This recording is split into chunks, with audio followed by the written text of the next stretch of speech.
Hi, I'm Ryan Schultz from The Ohio State University, and in this short lecture, I'm going to be talking about the historical and archaeological evidence that we have available to explain the origins of the Japanese people.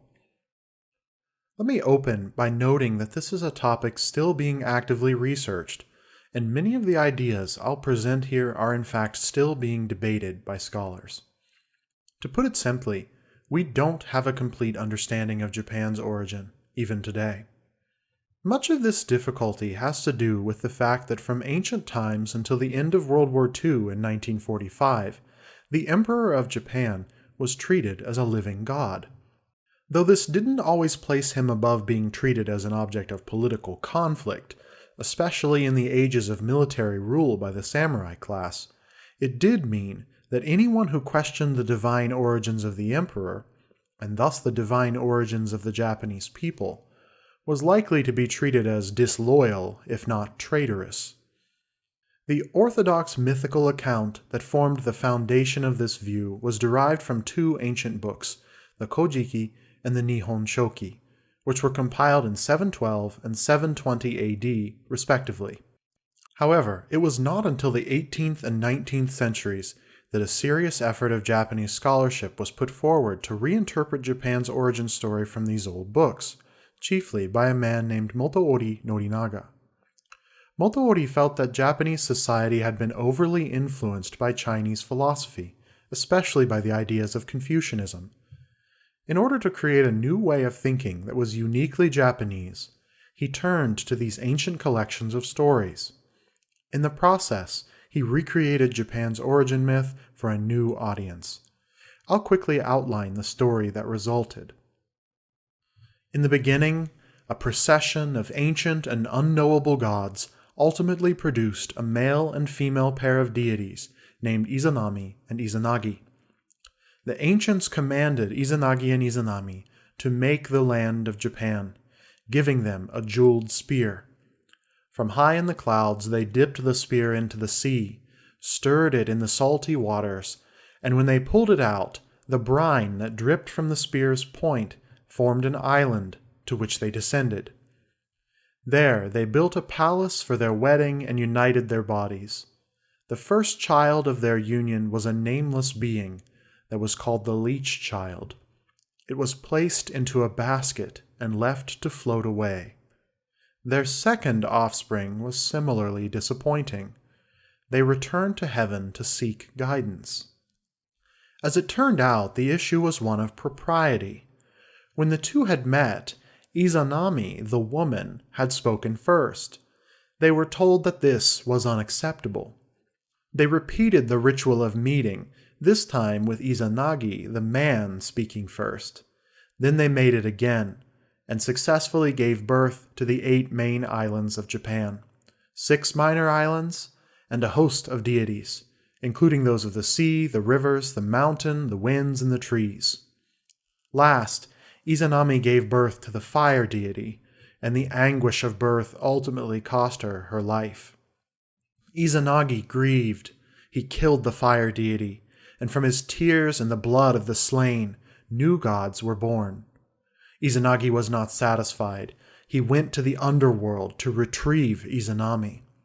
But she had been so corrupted there that her appearance horrified him, and he fled from her wrath, sealing Izanami into hell behind him. He returned home to purify himself and bathe. New deities arose from the water as he did so. 3 of these were ancestors of ancient Japanese families. The last of the deities was a son called Susanoo. Susanoo and his sister, Amaterasu, the goddess of the sun, quarreled. In the process, 8 new deities were created. Among these was the ancestor of the Yamato family, the imperial line. And 2 other deities were ancestors of 19 of the Yamato state's highest families. Emperor Jimmu of the Yamato line took the throne as the first ruler of Japan around 660 BC, and his line, tracing back to the divine goddess of the sun Amaterasu, has continued unbroken ever since. It's that simple, right? Of course not. By the 1900s, Japanese scholars had begun to seriously challenge this myth with new archaeological evidence. A new spirit of scientific inquiry had accompanied the 1868 Meiji Restoration, and this led to a willingness to dig up the tombs of the ancient and respected emperors. In short order, the early period of Japanese history was classified into the Jomon period from Neolithic times to about 300 BC, to the iron and bronze-using Yayoi culture to 250 AD, and then the Kofun period followed from about 250 to 538 AD. After that, written historical records became more reliably available, and so our dependence on archaeology is lessened. Japanese scholars thus began the long and arduous process of recreating their own past from fragments of ancient records and limited archaeological evidence. However, this revolution in historiographical work did not survive the rise of militarism and rightist thought that overtook Japanese society in the late 1920s and 1930s. The accompanying emphasis on worship of the emperor, and thus of the state, resulted in the loss of government support for archaeology. Digging up the tombs of the old emperors was seen as both disrespectful and fundamentally sacrilegious. One of the foremost experts on ancient Japan, a man named Tsuda Tsokichi, was actually convicted and jailed in 1942 for insulting the imperial family with his work on uncovering Japan's real historical past. But the end of the Second World War cleared the way for a revival in serious thinking about the origins of the Japanese people. Only a few years after 1945, there were few scholars in Japan who would publicly suggest that Emperor Jinmu was an actual historical figure, let alone a god. Even fewer saw the origins of the imperial line as likely to date back to 600 BC. Still, when Japanese historian Egami Namio proposed in 1949 that Japan may have been invaded and conquered in the early 4th century AD by a race of horse-riding people from the continent, this came as quite a shock. More startling was the idea that not only had Japan been invaded, but that this invading force had defeated the indigenous civilization that had risen on Japan and founded the imperial line. An imperial line that had always been thought not just unbroken, but decidedly native to the Japanese islands. Egami's most critical point of evidence was a sudden shift in the ritual contents of elite tombs around the late 4th or early 5th century. The objects interred with the honored dead changed over the span of only a few years, from agricultural items generally consistent with Southeast Asian cultures, to objects that suggested the warlike and baronial cultures of North Asia, the nomadic horse-riding warriors that counted among the ancient ancestors of groups like the Mongols. In order to explain this shift, Egami proposed that, having succeeded in a mission of conquest down the Korean peninsula, when these warrior horsemen reached the ocean, they didn't stop. Instead, they built boats and sailed on to conquer a new land, Japan. Egami's ideas, known as the Horserider Thesis, found a cool reception from Japanese historians and archaeologists. They noted that it was incomplete, that it had numerous chronological inconsistencies with other evidence that had been discovered thus far, and they pointed out that Egami's handling of textual sources was questionable.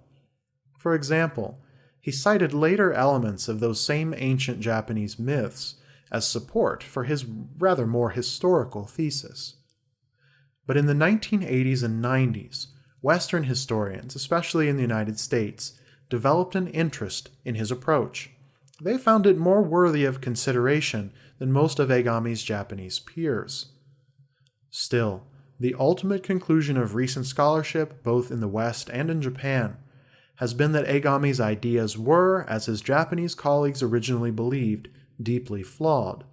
There are too many inconsistencies between what he proposed and what we have solid archaeological evidence of having taken place in Korea during the same period. In spite of this, the idea of the Horserider Thesis has encouraged us to look beyond a simple story of a singular and unbroken Japanese culture that was created uniquely on the islands of Japan. Instead, Japan's history from present day all the way back to ancient times has been one of continuous contact and cultural borrowing from other peoples. In other words, thanks to the work that this interest in the Horserider Thesis inspired, today we have a far more complete view of the origins of Japan than ever before. It's still imperfect, but it's a lot better than the myth of Izanami and Izanagi in terms of uncovering the truth. Let's take a look at what we know today. The earliest records of Japan are found in Chinese sources from the Han Dynasty. Around 57 and 107 AD, the Han Chinese court received delegates from small kingdoms in the Japanese islands. This tells us that at least some state formation had begun to take place under mostly local chieftains.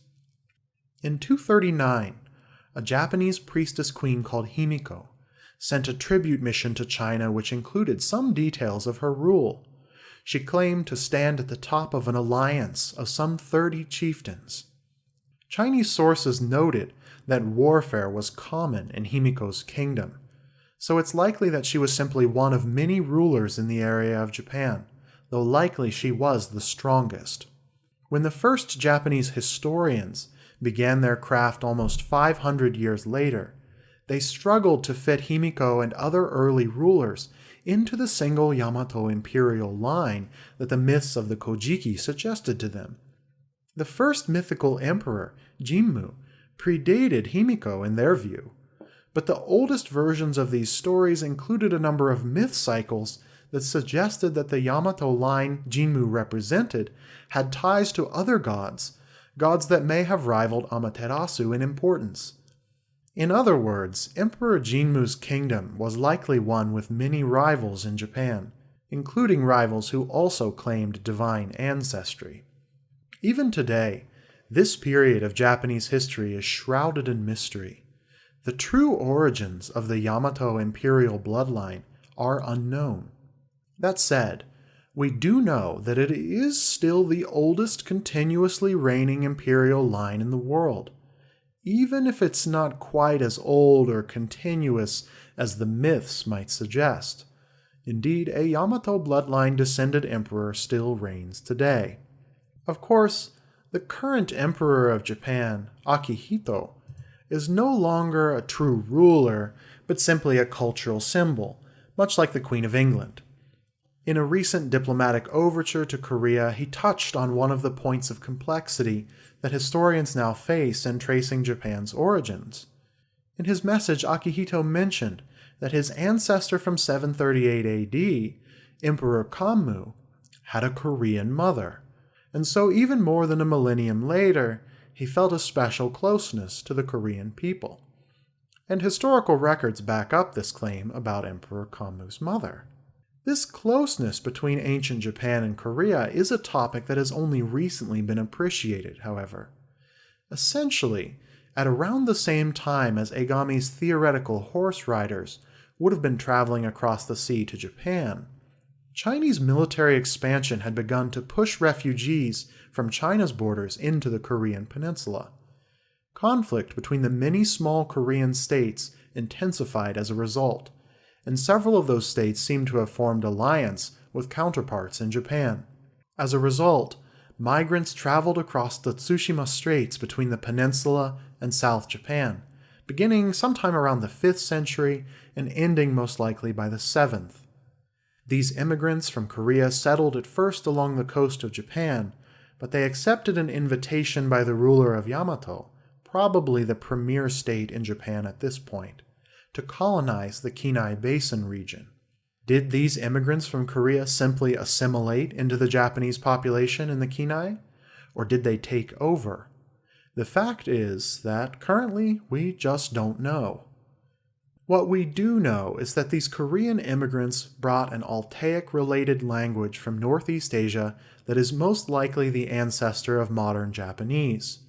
Their language replaced whatever native language was being spoken in the Kenai Basin, which then was probably closer to the language of the people of the Ryukyu Islands that are south of Japan proper. They also brought rice agriculture, iron plows, bronze ritual bells, kiln-fired pottery, and stoves, all of which were widely adopted across the Japanese islands. Their crossbow technology, along with their iron weaponry and armor, reflected the reality of an area of the world still defined by conflict. And, indeed, these immigrants were horse riders, in a sense.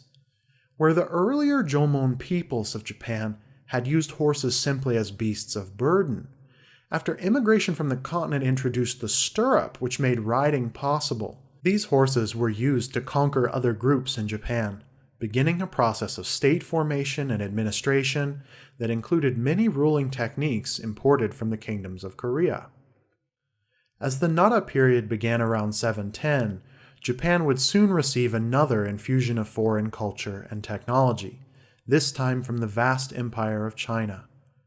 But the foundation of the state that would soon produce a flourishing world of Japanese literature, art, poetry, and thinking had already been laid. It was made out of a combination of ideas, technology, and indeed human beings from the peninsula, who combined with the existing structures of Japanese indigenous kingdoms like Yamato to prepare the ground for the coming of what we now know as Japanese history. Though it's more complex, harder to follow, and imperfect, it's hard to argue that this isn't a more satisfying and informative story than the myth of Izanami and Izanagi.